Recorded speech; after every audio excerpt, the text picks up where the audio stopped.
मैं सोहम व्यास घाटकोपर मुंबई से आया हूँ।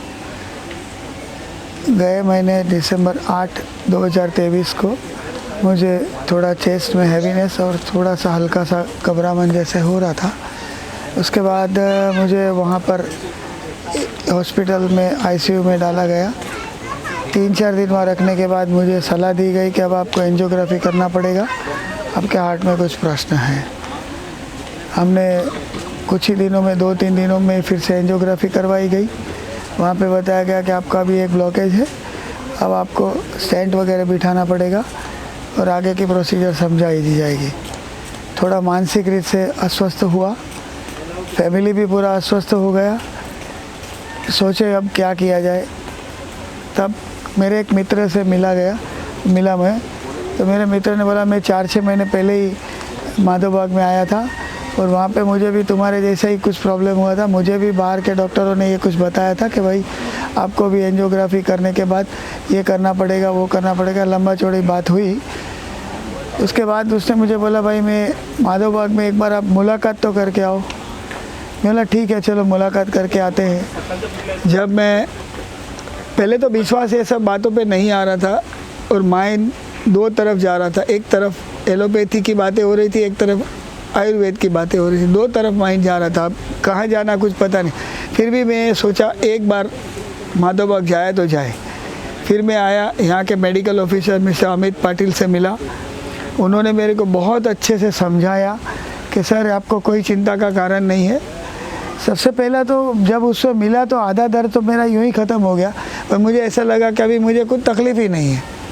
जब उसने मेरे को बहुत अच्छे से समझाया, जो मुझे कुछ भी नहीं पता था इसके बारे में, उसने मेरे को बहुत अच्छे से समझाया कि अभी आपको ये करना है और यहाँ पे एक लाइन ऑफ ट्रीटमेंट आपका ये होगा, 7 दिन इधर रुकना है और आपका लाइन ऑफ ट्रीटमेंट ये तरीके से होगा, पंचकर्म होगा। ये बहुत सारी बातें बताई उन्होंने।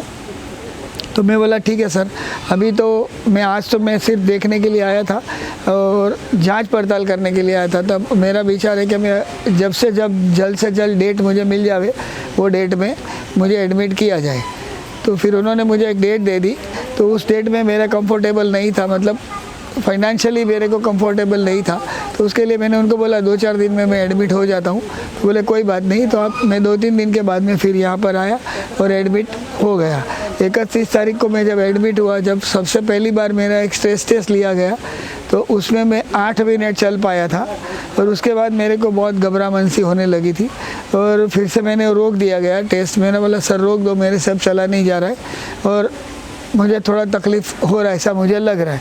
तो उन्होंने क्या अभी चिंता का कोई कारण नहीं, अभी आपका ट्रीटमेंट चालू करेंगे। उसके बाद उन्होंने सब ट्रीटमेंट वगैरह धीमे धीमे ट्रीटमेंट चालू किया।